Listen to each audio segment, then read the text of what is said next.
Bonjour à vous et bienvenue sur ma chaîne YouTube, toujours dédiée à la photographie instantanée. Et aujourd'hui, j'avais trop hâte, parce que ça fait quand même 1 an maintenant que j'attends, de vous présenter le Nons SL660. C'est un appareil que j'ai reçu l'année dernière pour mon anniversaire. C'est une pépite. Voilà, c'est une pépite. Ma vidéo va se décomposer en 4 parties. La première, faut que je vous fasse absolument un préambule sur cet appareil. Donc on va faire un petit historique, histoire de vous expliquer pourquoi il est différent et auprès de qui il s'adresse. Ensuite, on passe à la partie présentation générale, donc technique surtout, de cet appareil.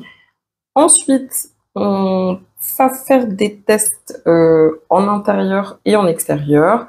Et enfin, je vous présente les avantages et les inconvénients et vous donne mon avis objectif, comme toujours.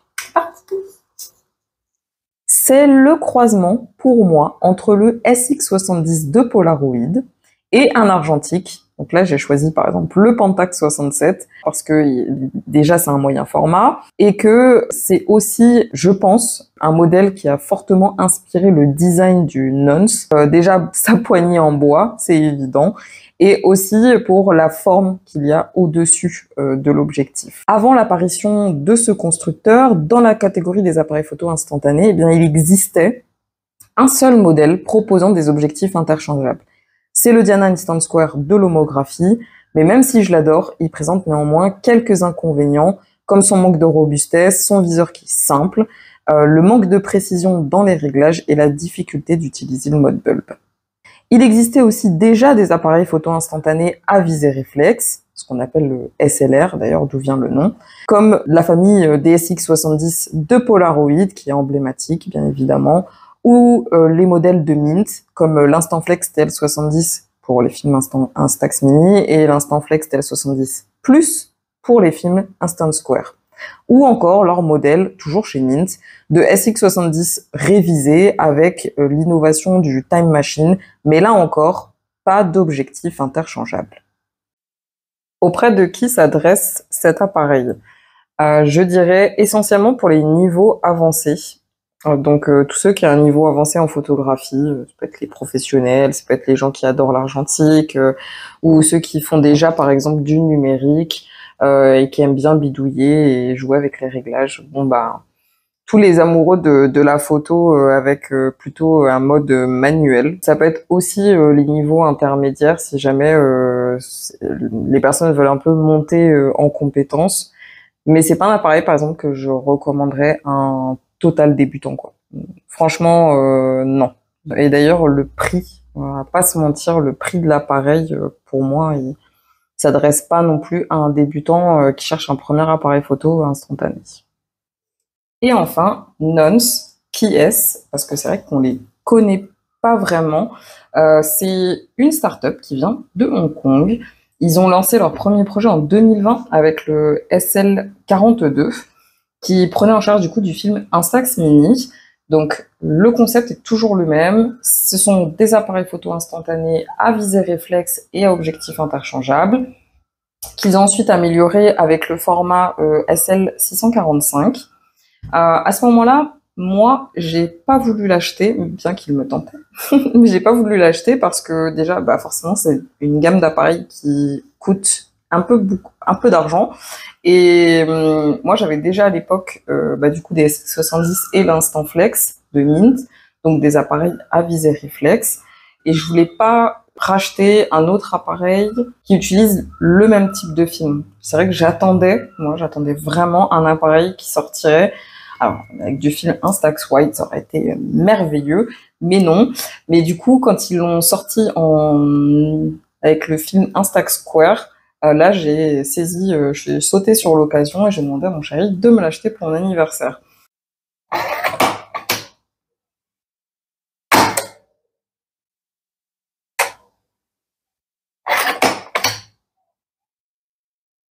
Dans cette présentation générale, je vais d'abord vous parler de l'offre Nons. Donc, ce que vous allez pouvoir trouver sur leur site internet et les choix qu'ils vous proposent. Donc déjà, il faut savoir que Nonce, il vous propose d'acheter uniquement l'appareil seul et sans objectif. Donc par défaut, le type de monture, c'est de l'EF, et donc c'est plutôt pour des objectifs de type Canon. Vous avez aussi la possibilité d'acheter plusieurs adaptateurs compatibles avec des objectifs Nikon de type F, M42, des objectifs Pentax, des objectifs Contax et Yashica. Par contre, si vous en voulez plusieurs, eh bien du coup, il faudra compter 14,95 € par adaptateur supplémentaire.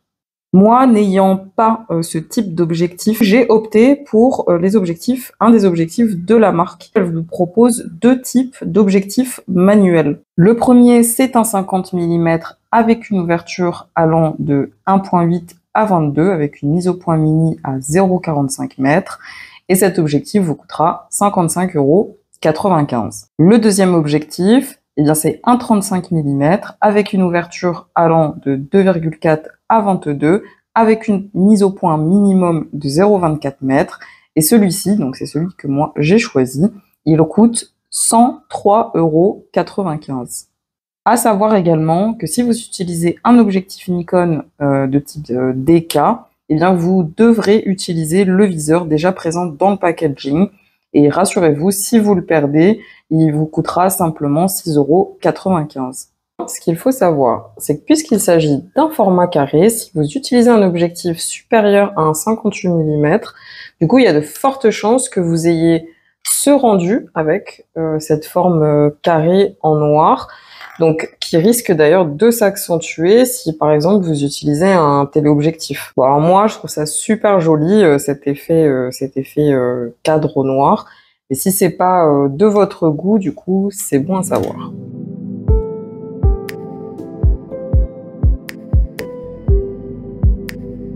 Concernant ses caractéristiques et ses spécifications techniques. Déjà, pour l'allumer, derrière, vous allez avoir un petit bouton on-off qui se situe juste ici, donc il faut le monter. Une fois allumé, eh bien, le petit écran que vous voyez ici va s'afficher. Il y a un certain nombre d'infos dessus, comme le niveau de charge de la batterie, le nombre de films qu'il vous reste, donc moi c'est 0, et l'ouverture, tout en haut, l'ouverture qu'il vous propose par rapport au réglage de la vitesse, tout simplement. Et donc, le réglage de l'ouverture se fera sur votre objectif. Le réglage de la vitesse, eh bien, il y a de 1/250e seconde jusqu'à 1 seconde, et vous aurez également la possibilité de le mettre en mode bulb. Pour ce mode en particulier, une petite chose plutôt utile, je trouve, à laquelle ils ont pensé, qu'on trouve pas beaucoup, surtout dans la gamme des appareils photo instantanés, eh bien, c'est que derrière le bouton de déclenchement, vous avez, il suffit de le dévisser, hop, attention à pas le perdre, mais vous pouvez en racheter, si vous l'avez perdu, vous pouvez en racheter sur le site de Nonce. Vous aurez de quoi, juste ici, ajouter, eh bien, tout simplement un déclencheur souple, ou un autre type de déclencheur du moment que le pas est standard. Malheureusement, puisque c'est pas un argentique, ni même un hybride ou un réflexe, vous n'aurez pas le contrôle, vous avez bien vu, il n'y a pas de quoi régler le contrôle de l'ISO, puisque l'ISO est donné par le type de film, et ici, vu que c'est de l'Instax Square de Fujifilm, du coup l'ISO est fixe et elle est à 800. Sur le dessus, vous avez de quoi ajouter un flash, et Nonce nous dit que l'appareil est compatible avec les flashs haute et basse tension. En ce qui concerne la batterie, vous avez l'emplacement pour recharger qui se situe juste ici. Ce sera un câble de rechargement de type C, qui sera d'ailleurs, le câble sera présent dans le coffret. Nonce nous promet, avec une seule charge, d'être capable de prendre 100 photos. C'est quand même une très belle performance dans la catégorie de la photo instantanée. Pour charger votre cartouche d'Instax Square, vous devrez déjà ouvrir le boîtier et charger la cartouche dans cette position. Donc déjà de ce côté-là et refermer. Allumer et éjecter le film protecteur. Vous pourrez également faire de multiples expos avec. En fait, au départ, dans le viseur, eh bien, vous allez rien voir du tout. Du coup, il faudra abaisser cette petite manette, comme ceci, pour voir apparaître l'image.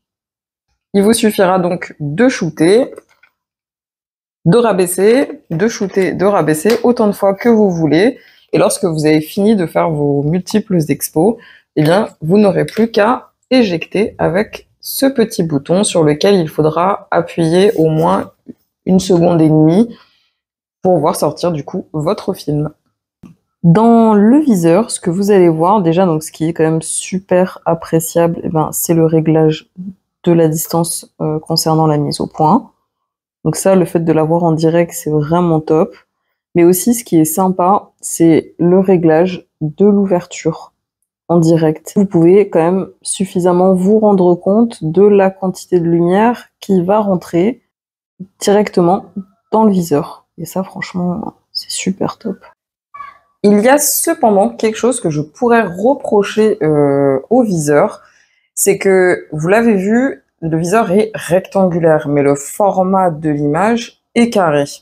Du coup, en réalité, ce que vous allez photographier est plus large que ce que vous voyez dans le viseur.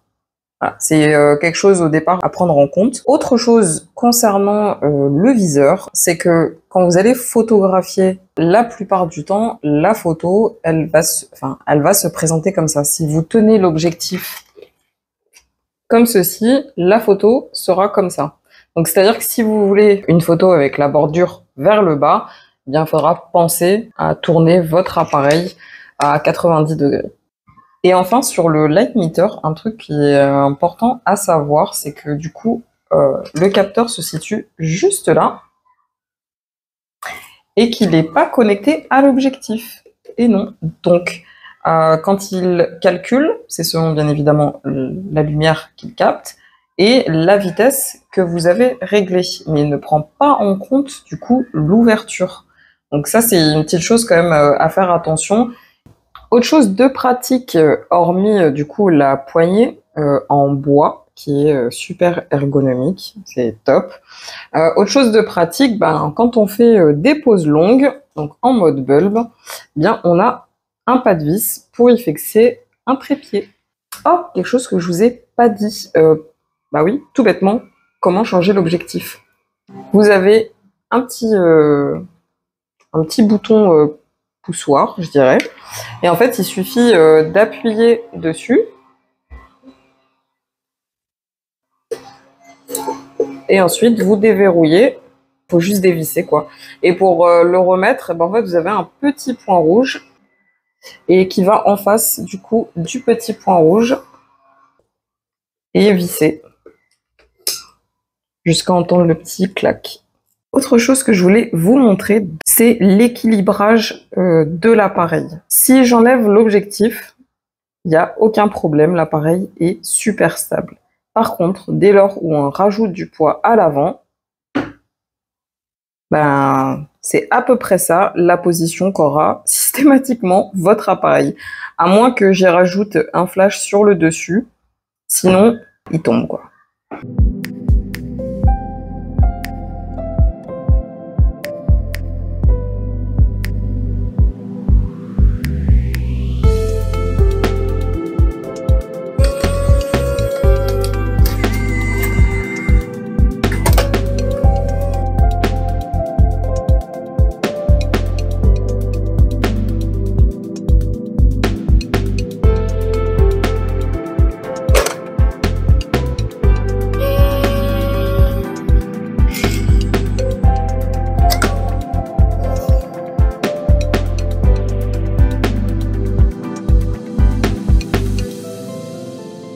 Pour cette partie test, du coup, je laisserai défiler au fur et à mesure que je vais vous en parler les photos que j'ai réalisées avec.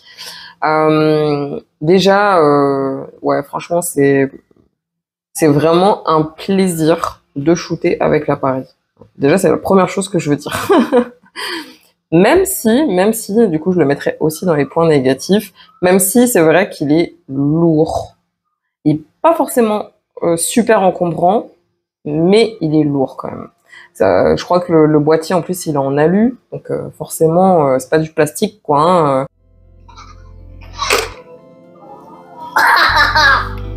C'est trop rigolo ce film. Il s'est déguisé. Comment il s'est déguisé comme un divertissement.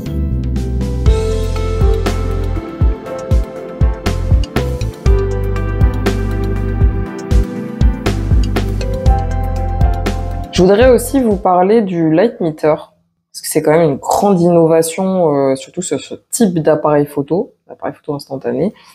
D'en avoir intégré un, c'est génial. Franchement, bravo Anons, c'est génial. Et ça, moi, personnellement, ça m'a été d'une très grande aide, surtout lors de la prise en main de l'appareil. Mais on va pas se mentir, elle a une certaine limite. C'est-à-dire que si vous voulez prendre des photos, par exemple, en additionnant des lentilles qui vont jouer sur l'exposition, il va falloir corriger et ne pas forcément faire le réglage en fonction de ce que le light meter vous dit. Ou si par exemple vous voulez faire des photos d'intérieur, Nance dans sa vidéo de présentation déjà nous préconise de régler la vitesse sur 1/60e seconde, mais c'est pas toujours le parfait réglage. Ça va vraiment dépendre de la lumière qu'il y a en intérieur chez vous. Ou alors si vous avez aussi, j'ai eu le cas par exemple sur des photos où j'avais de forts contrastes, c'est pareil, du coup je me suis trompée une première fois et j'ai dû faire des réglages selon moi-même quoi, selon ma propre expérience quoi. Donc c'est, on va dire dans la grande majorité des cas, c'est super utile et ce qu'il vous indique, c'est vraiment pour une photo réussie. Mais il y a quand même des cas de figure dans lesquels le light meter a ses limites.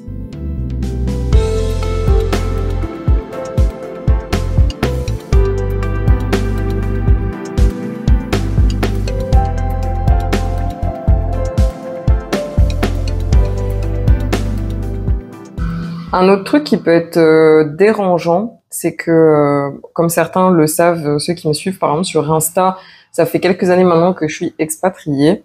Et c'est vrai que les pays dans lesquels, là, les derniers temps, on a vécu, il y a beaucoup de soleil. Et du coup, pour moi, il manque la vitesse 1/500e seconde. C'est vrai que j'aurais fortement apprécié qu'il y ait cette vitesse de disponible. Du coup, c'est pour ça que j'ai dû compenser en achetant des lentilles, voilà, des lentilles ND, par exemple. Parce que c'est vrai que si vous shootez en plein été, par exemple, même en France, hein, si vous shootez en plein été, qu'il y a vraiment beaucoup de soleil, il y a quand même pas mal de risques d'avoir une photo finalement qui est surexposée.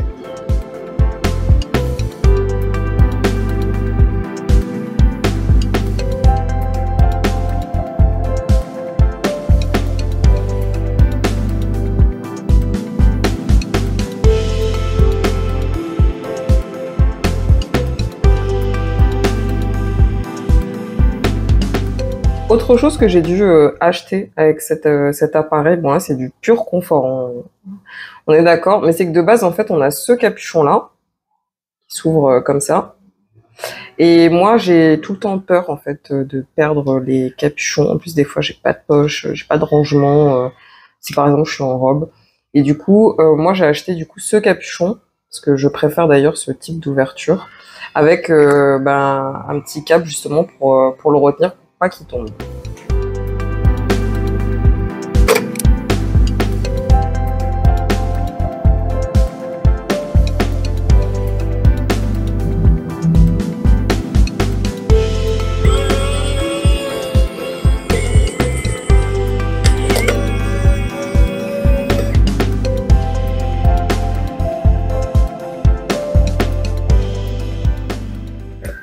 Il m'est aussi arrivé, alors pas souvent, je veux dire que là sur l'année par exemple ça a dû m'arriver au moins 3 fois, que le compteur de nombre de films qu'il me reste m'affiche un résultat qui n'est pas le bon.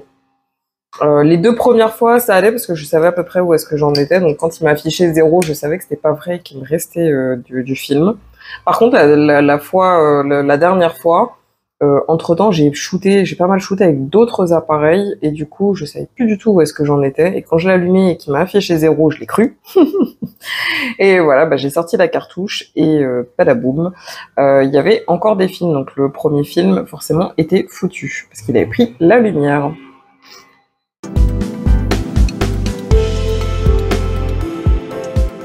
J'ai fait exprès de ne pas mettre dans la partie inconvénient le fait qu'il manque potentiellement d'un miroir à selfie ou d'un retardateur. Parce que pour moi, dans sa conception, ce n'est pas, on va dire, c'est pas le type de photo pour lequel, en tout cas, il est destiné. Bien sûr, vous pouvez faire des portraits, etc., mais c'est plutôt un appareil qui est destiné pour que vous soyez le photographe. Voilà. Concernant mon utilisation, eh bien, c'est typiquement l'appareil que je vais prendre pour faire de la photo créative et de la photo vraiment réfléchie où j'ai envie de me taper mon kiff, quoi. C'est vraiment l'appareil que je vais prendre pour. C'est vraiment pas l'appareil, à contrario, que je pourrais prendre pour une simple balade, par exemple, avec mon fils ou une petite sortie, voilà, un truc un peu rapide. Non. Pas l'appareil que je vais prendre dans ce genre de situation. Déjà parce qu'il est, je vous l'ai dit, lourd. Donc c'est pas un appareil que vous portez régulièrement, par exemple autour du cou, et ça c'est pas possible, quoi. Il est vraiment lourd, comme un peu comme les vieux argentiques. C'est un appareil qu'on transporte généralement dans une sacoche. Ça aussi c'est un essentiel du coup avec cet appareil. Voilà. Moi je c'est plutôt mon utilisation en règle générale. Je suis toute seule, je vais aller me taper mon kiff, c'est celui-là que je prends. Clairement, c'est ça. Voilà, j'espère que ma vidéo vous aura plu et renseigné, comme d'habitude. Et n'hésitez pas, si vous avez d'autres questions, ou potentiellement si j'ai oublié de parler de certains sujets le concernant, laissez un commentaire. Et je vous dis à la prochaine pour une autre vidéo de présentation d'appareils photo instantanés.